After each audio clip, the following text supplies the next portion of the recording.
Hello everyone, মিষ্টি কুমড়ো আর কলার থোড় এই দুটো দিয়ে একটা দারুণ রেসিপি তৈরি করব। থোড়টাকে ঝিরিঝিরি করে কেটে নিয়েছি, ধুয়ে জলের মধ্যে লবণ আর হলুদ দিয়ে কিছুক্ষণ ভিজিয়ে রাখবো।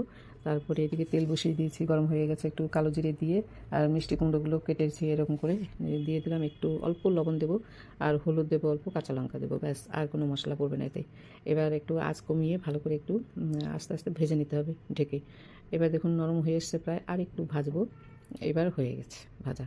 এখনকার মিষ্টি কুমড়োগুলো খুবই সুন্দর, নরমও হয়, খেতে মিষ্টি, বেশ ভালো এখনকার মিষ্টি কুমড়োগুলো।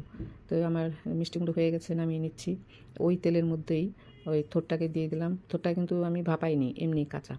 এর মধ্যে হালকা লবণ আর একটু হলুদ দিয়ে এটাকে ধীরে ধীরে টাইম নিয়ে একটু ভাজতে হবে, কারণ একটা টাইম লাগে।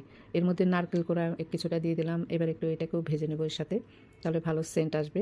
এবার পরিমাণ মতন যে যেমন খুশি চিনিটা দেবেন, আমি অল্পই দিয়েছি। এবার মিষ্টি কুমড়োগুলোকে একসাথে করে নেব, ভালো করে একটু মিশিয়ে নিই। আর এটাতে মশলা একদমই পড়ে না, এটা সবাই খেতে পারবেন আর খেতেও অসাধারণ হয়। গরম ঝরঝরে ভাতে এটা খাবেন, অবশ্যই বাড়িতে আপনারা ট্রাই করবেন। খেয়ে ভালো লাগলে লাইক কমেন্ট শেয়ার করে জানাবেন আমাকে।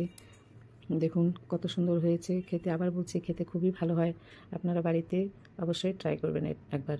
এর উপরে আমি একটু কাঁচা নারকেল কোড়া ছড়িয়ে দেবো, অল্প করে ছড়িয়ে দিচ্ছি, এটাতে খেতে বেশ ভালো লাগে।